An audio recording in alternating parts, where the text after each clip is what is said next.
जो आप मेरे पीछे देख रहे हैं वो दुनिया की सबसे स्ट्रिक्ट और सबसे बड़ी जेल है। इस मेगा जेल में 40,000 कैदियों की कैपेसिटी है। यहाँ वो कैदी हैं जिन्हें आप सबसे खतरनाक और अनसेफ इंसान मान सकते हैं। तुमने कितने लोगों की जान ली है? 5, 10, कितने? 50 से ज्यादा। MS-13 और बाकी कई गैंग्स। ये जानवर है, ये इंसान नहीं है। ये साइकोपैथ और सोशियोपैथ है, ऐसे लोग जिनसे आप यहाँ मिलने वाले हैं। हम सबसे खतरनाक कैदियों को देखने जा रहे हैं। स्वागत है सी कॉर्ट में, जो कैपेसिटी के हिसाब से दुनिया की सबसे बड़ी जेल है, एल सल्वाडोर में। इसे सबसे खतरनाक क्रिमिनल्स को कैद करने के लिए बनाया गया है। जो यहाँ आते हैं वो जिंदा बाहर जाने की उम्मीद नहीं कर सकते। यहाँ से निकलने का कोई रास्ता नहीं है। तुम यहाँ से कैसे बाहर जाओगे? इस छोटे से देश जिसकी आबादी सिर्फ 60 लाख है, उसको इतनी बड़ी जेल क्यों चाहिए? वजह है खतरनाक गैंग्स। कभी पूरे देश पर राज करने वाले इन गैंग्स पर मार्च 2022 से कड़ी कार्रवाई शुरू हुई। राष्ट्रपति नायाब बुकेले के शासन में सिर्फ 16 महीनों में 70,000 से ज्यादा लोग को अरेस्ट किया गया। ये देश के एडल्ट पॉपुलेशन का करीब 2% है। बसों ने रात के अंधेरे में एक सख्ती से तैयार किए गए ऑपरेशन में हजारों गैंग के सदस्यों को जंजीरों में बांधकर सी कॉर्ट पहुंचाया। एक के पीछे एक बैठाए, सिर झुकाए, वो एक ही भीड़ की तरह दिख रहे थे। हथियारबंद गार्ड से घिरे होने के कारण उनमें से किसी ने भी आदेशों का विरोध करने की हिम्मत नहीं करी। एक ही दिन में उनकी जिंदगी पूरी तरह से बदल गई। हम यहाँ के सबसे खतरनाक गैंग लीडर का इंटरव्यू भी करेंगे। 10 मिनट। 2022 में बनी ये जेल बहुत बड़ी है। ये जेल जो है ये करीब 410 एकड़ में फैली है दोस्तों। और आपको बता दें इसमें करीब 8 अलग अलग हिस्से हैं। हर 2 हिस्सों को 3 मीटर ऊंची दीवार और नुकीले तारों से घेरा गया है। ये पूरी जगह 9 मीटर ऊंची दीवार और 3 मीटर ऊंची बिजली की तारों वाली फेंस से घिरी हुई है, जिसमें 15,000 वोल्ट का करंट है। 19 वॉच टावर्स हर हरकत पर नजर रख रहे हैं ताकि कुछ भी छूट न जाए। यहाँ की पूरी डिजाइन सिर्फ भागने से नहीं रोकती, बल्कि भागने के ख्याल को ही मिटा देती है। हेलो, हमारे पास प्रेसिडेंसी से परमिशन है। सोल्जर्स ने हमें रोक लिया। हमें उम्मीद है कि ये आखिरी चेक पॉइंट होगा।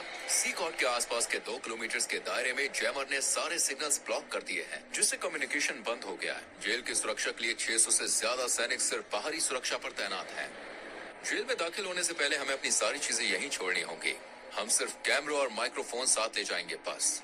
धीरे धीरे पास करो, कैमरे की तरफ देखो। Body scanner. मुझे याद नहीं रहा कि मैंने अपनी वेडिंग रिंग उतारी है। इसे वहाँ रखना होगा। ये मशीन कुछ भी छुपने नहीं देती। ये हाई कैपेसिटी एक्सरे स्कैन हड्डियों और अंदरूनी अंगों तक को दिखा देता है। इसे खासतौर पर नए कैदियों की जांच के लिए इस्तेमाल किया जाता है, ताकि कोई भी अपनी बॉडी में ऐसा सामान न ले जाने की कोशिश करे जो पूरी तरह से प्रतिबंधित है। ये लोग चीजें निकल लेते थे या फिर बजा और एक इसके जरिए अंदर लाने की कोशिश करते थे। Micro SD card, micro chips और यहाँ तक कि फोन चार्जर भी। एक और गहन बॉडी चेक की गई। अपने जूते उतारो। उन्होंने हमारे सॉक्स को भी अंदर से चेक किया। हमें केवल सिक्योरिटी पार करने में 1 घंटा लग गया, जबकि हमें मीडिया के रूप में इनवाइट किया गया था और इसके लिए महीनों पहले अप्लाई किया था। गार्ड्स ने मास्क पहना है क्योंकि वो यहाँ एक जोखिम भरा काम कर रहे हैं। अगर उनकी पहचान हो गई तो टाउन सेंटर्स जाना उनके लिए और भी खतरनाक हो सकता है, क्योंकि इनके गैंग्स के बहुत सारे कनेक्शन है, इसलिए उन्हें अपनी पहचान छुपानी पड़ती है। आप मास्क क्यों नहीं पहनते? मुझे उनसे आमने सामने बात करनी पड़ती है, उनकी आंखों में देखकर। वो पहले से ही जानते हैं कि मैं कौन हूँ। अब हम रजिस्ट्रेशन रूम में। ये जगह सिर्फ कैदियों के लिए है। जब किसी क्रिमिनल को सड़क से पकड़ा जाता है तो उनके पास कोई ID नहीं होती और न ही वो अपना असली नाम बताते हैं, इसलिए उनकी फिंगरप्रिंट और फोटो लेकर उन्हें सिस्टम में एनरोल किया जाता है। एक बार जब वो सी कॉर्ट का परमानेंट पार्ट बन जाते हैं तो वो अपने परिवार और प्रियजनों से हमेशा के लिए संपर्क खो देते हैं, क्योंकि फैमिली विजिट स्ट्रिक्टली मना है। ये भी ध्यान देने वाली बात है कि बड़ी कार्रवाई के दौरान कुछ मासूम लोग गलती से जेल में बंद कर दिए गए। नो कॉन्टैक्ट पॉलिसी की वजह से उनके परिवार को ये तक नहीं पता कि वो कहाँ है या जिंदा भी है या नहीं। कुछ के लिए ये डॉक्यूमेंट्री उनके गायब प्रियजन को देखने का पहला मौका हो सकता है।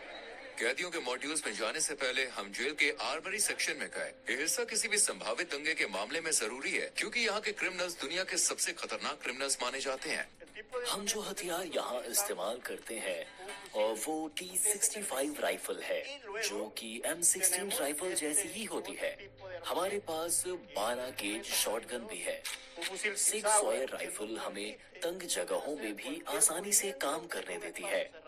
जब क्रिमिनल्स को अरेस्ट कर बस में ले जाया जाता है तो उनके मूवमेंट को रोकने और ऑफिसर्स की सुरक्षा के लिए कई तरह की हथकड़ियां और जंजीरें लगाई जाती हैं। क्या यहाँ पे कभी दंगा हुआ? अभी तक कोई भागने की कोशिश नहीं हुई। यहाँ हमारे पास सबसे खतरनाक क्रिमिनल है।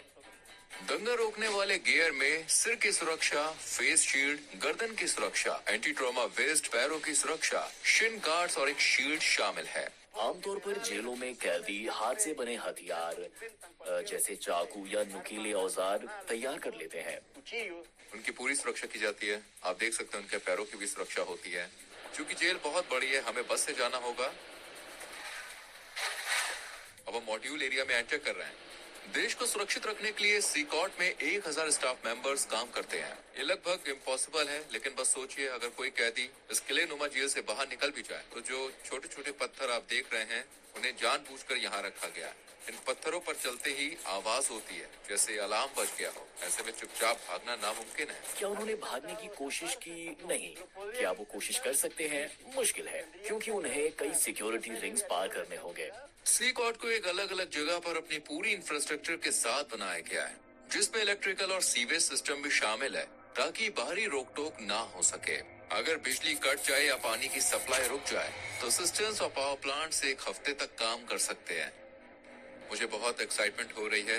अब हम दुनिया के सबसे खतरनाक क्रिमिनल्स के आमने सामने होने वाले हैं। माहौल काफी तनावपूर्ण है। अब हम एक मॉड्यूल के अंदर जा रहे हैं। आप यहाँ तीसरे और चौथे मॉड्यूल को एक साथ देख सकते हैं। जो क्रिमिनल इनमें से किसी एक इमारत में घुसता है वो कभी इन दरवाजों से बाहर नहीं निकलता। कुछ ही कदमों में हम 2500 से ज्यादा कैदियों के बीच होंगे। ये ऐसा है जैसे कंट्रोल केओस के बीच कदम रख रहे हैं।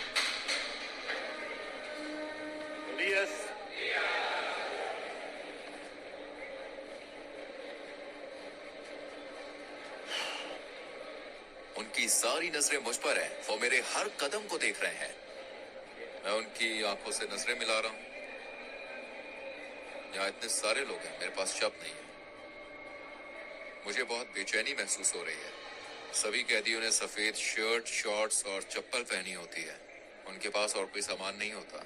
ज्यादातर कैदी मुश्किल से 20-25 साल के होते हैं और गंभीर अपराधों के लिए दोषी ठहराए गए हैं। इतिहास के सबसे कुख्यात क्रिमिनल के पास भी आमतौर पर 20 से 30 पीड़ितों का रिकॉर्ड होता है, लेकिन यहाँ कुछ कैदी सैकड़ों मासूम लोगों की जान लेने के लिए जिम्मेदार हैं।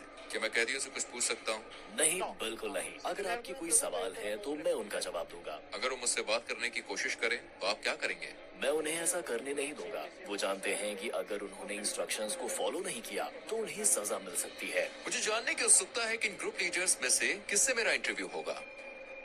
हमें इस पीली लाइन को पार करने की इजाजत नहीं है क्योंकि ये दुनिया के सबसे खतरनाक इंसानों में से हैं। हमारे और उनके बीच कोई सलाखें नहीं है और हर कोई जानता है कि यहाँ कुछ भी हो सकता है। इस मेगा जेल के 8 मॉड्यूल में से आपको बता दें हर एक में 32 सेल हैं। हर सेल में करीब 80 कैदी होते हैं, लेकिन ये संख्या 150 तक जा सकती है। जेल अभी अपनी पूरी क्षमता पर नहीं है, लेकिन फिर भी हर कैदी के पास केवल 0.5 स्क्वायर मीटर्स की पर्सनल जगह है। कैदियों को ना तो कोई वेंटिलेशन मिलता है और ना ही सेल के बाहर चलने का कोई आंगन। यहाँ हर कैदी को इतनी लंबी सजा दी गई है जिसको आप इमेजिन भी नहीं कर सकते। एक चीज जो नहीं बदलती वो ये है कि ये कैदी कभी भी बाहर नहीं जाएंगे और कभी सूरज की रोशनी नहीं देख पाएंगे। जेल के अंदर बाहर आने जाने की इजाजत केवल स्टाफ और कभी कभी मीडिया को है। ये लोग कभी भी इस बिल्डिंग को नहीं छोड़ेंगे। अगर आप उनके चेहरे को देखें तो उनकी आंखों में खालीपन दिखेगा। इनके पास भविष्य के लिए कोई उम्मीद नहीं है। ये लोग बहुत रोबोटिक लगते हैं। इनकी जिंदगी एकदम बेजान चल रही है। ये खुला कोना इनका टॉयलेट एरिया है। 80 कैदियों के लिए यहाँ सिर्फ 2 टॉयलेट है। ये काफी अपमानजनक है। इनका पूरा कॉन्फिडेंस और अनुशासन यहाँ तोड़ दिया जाता है। जहाँ ये टॉयलेट करते हैं वहीं पर ये नहाते भी हैं। खुद को साफ करने के लिए वो प्लास्टिक के डायपर्स और एक ही बेसिन का इस्तेमाल करते हैं। उनकी सेल में पीने के लिए सप्लाई नहीं है, इसलिए उन्हें पीने के पानी के लिए एक नीले बैरल पर निर्भर रहना पड़ता है। जहाँ ये कैदी सोते हैं वो है मेटल के बंक बेड। न तकिया और न ही गद्दा। हर कैदी को सिर्फ जरूरत भर का सामान मिलता है। एक सफेद चादर, एक यूनिफॉर्म, मोजे, चप्पल और एक तौलिया, बस यही। ये कैदी अपने 4 लेवल वाले बंक बेड पर पूरा दिन बिताते हैं। इन्हें ऐसे ठूस कर रखा गया है जैसे गोदाम में सामान रखा जाता है। स्वच्छता और अनुशासन के लिए कैदियों के बाल हर 2 हफ्ते में जेल स्टाफ द्वारा काटे जाते हैं। लंबे बाल या दाढ़ी सिर्फ गंदे ही नहीं होती, बल्कि इनसे तेज धार वाली चीजें भी छुपाई जा सकती है। चलो देखते हैं। अपनी शर्ट उतारो और यहाँ लाइन में खड़े हो जाओ। अब ये अपनी शर्ट्स उतार रहे हैं। ये कैदी कभी MS-13 और बोरियो 18 गैंग्स का हिस्सा थे जो एल सल्वाडोर के मोहल्लों पर राज करते थे। इन 2 दुश्मन गैंग्स ने सालों तक लोकल लोगों से पैसे वसूले और उन्हें बहुत तकलीफ दी। यहाँ बोरियो 18 और MS-13 दोनों गैंग्स एक ही सेल में हैं। हाँ बिल्कुल, पूरा मॉड्यूल ऐसा ही है, सभी इसी तरह रहते हैं। बाहर अगर कोई दूसरे के इलाके में जाता है तो उसे बुरी तरह से मारा जाता है, लेकिन यहाँ वो आखिरी सांस तक एक साथ रहते हैं। ये एक दूसरे पर हमला किए बिना कैसे रहते हैं?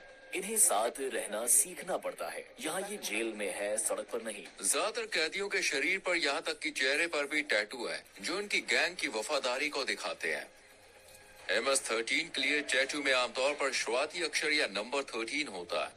दूसरे गैंग के मेंबर 18 या 666 जैसे निशान इस्तेमाल करते हैं जो 18 तक जोड़ते हैं और शैतान का प्रतीक माने जाते हैं, या रोमन नंबर्स का इस्तेमाल करते हैं। चेहरे पर गैंग टैटू होना इस बात का साफ संकेत है कि वो संगठन के सबसे बेरहम और बड़े मेंबर्स में से एक है। सड़क पर ऐसे व्यक्ति से टकराना मौत को सामने देखने जैसा है।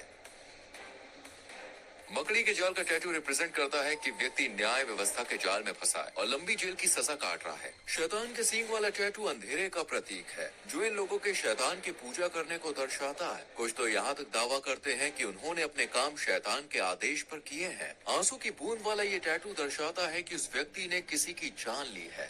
अगर 3 आंसू हैं तो इसका मतलब है कि उन्होंने इतने लोगों की जान ली है कि उनको अब इस चीज की गिनती भी याद नहीं है।